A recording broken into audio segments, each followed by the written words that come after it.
dirais être à l'écoute de chaque spécificité de chaque entreprise, car on ne va pas forcément donner la même réponse pour chacun, on ne va pas forcément accompagner de la même manière chacun. Le coach, avant tout, c'est quelqu'un qui est à l'écoute, qui observe et qui, fort de ce que son client va lui amener, va essayer de l'accompagner pour le mieux dans l'objectif qu'il a choisi. C'est-à-dire qu'on ne va pas forcément, même s'il y a des formations à la carte, ça sera toujours du sur-mesure. On n'aura pas toujours le même type d'accompagnement, les mêmes réponses. Et qui tentait qu'on ait les réponses, parce que nous, on ne prétend pas avoir les réponses. Les réponses sont à l'intérieur de l'entreprise, à l'intérieur de chaque individu.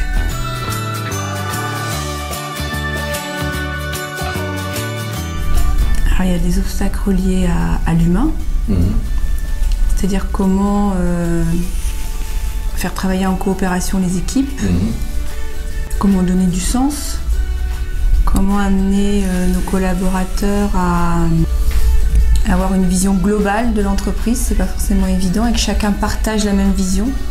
Ça, c'est très difficile selon moi. Je crois que le coaching est un moyen qu'on met au service de quelque chose.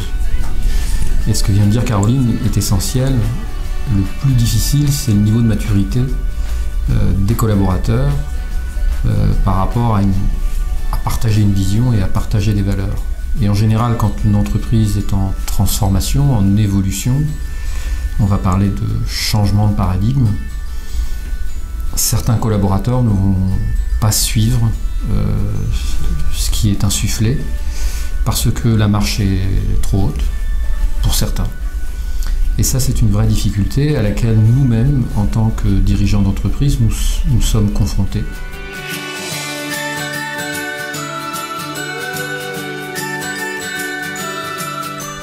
Et on se fait accompagner, c'est-à-dire qu'en effet, on coach, enfin on coache pas. On peut avoir une posture coach au sein de notre entreprise, mais nous ne sommes pas les personnes qui menons le projet en tant que tel. On se fait accompagner et au même titre que nos salariés, on est dans la même équipe et on a 2 consultants qui nous accompagnent. Et en plus de ces 2 consultants qui nous accompagnent, à titre personnel, on est aussi accompagné par un autre dirigeant d'entreprise et il nous accompagne une fois par mois. La force du coach, moi j'aime bien cette petite anecdote du PDG qui reçoit un coach et qui lui dit dans mon club de bridge, ils ont tous un coach, je ne vois pas ce que ça va m'apporter, etc. Et le coach lui dit, vous savez, moi de là où je suis, je vois simultanément les 4 pieds de votre chaise. Pas vous. C'est-à-dire que le coach a un regard extérieur à la situation. Essentiellement, c'est ça le coaching, c'est-à-dire d'être dans une position relativement neutre et juste de donner du feedback, de donner des éclairages, d'orienter en fonction de ce qui est perçu, parce que soi-même, on est un peu le nez dans le guidon, on n'a pas de rétro, des angles morts, et il y a tout un tas de choses qu'on ne perçoit pas. Et ça, c'est essentiel, c'est-à-dire que c'est pas parce qu'on est coach, parce qu'on a fait tout un cheminement, qu'au quotidien, on n'a pas nous-mêmes ses propres problèmes. Et c'est essentiel d'être accompagné, je crois.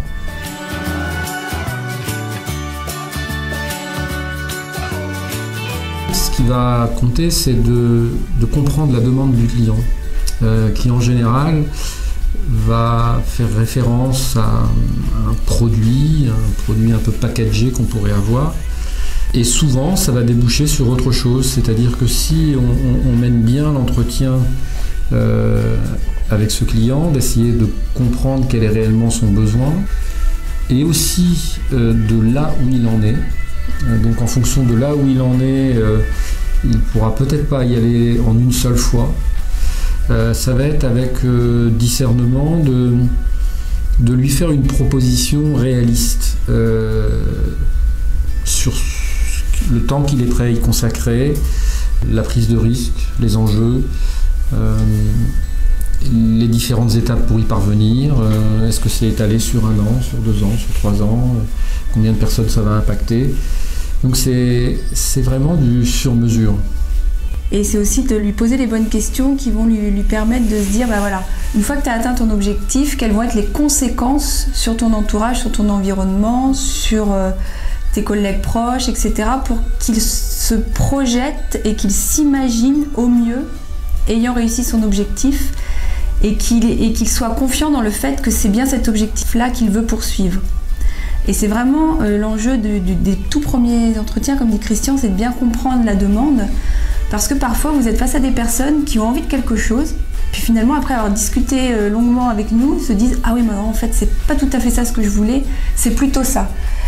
Et c'est bien de se rendre compte tout de suite, parce que si on part trop vite dans une réponse toute faite, un produit tout packagé, eh bien on pourrait en cours de route se dire « Ah bah oui, mais en fin de compte, c'est pas ce qu'on avait imaginé, finalement nos collaborateurs maintenant ils réagissent comme ça et ça on voulait pas, etc. etc. » Donc vraiment notre rôle c'est de leur poser suffisamment de questions pour qu'ils s'imaginent le mieux possible ayant atteint leurs objectifs.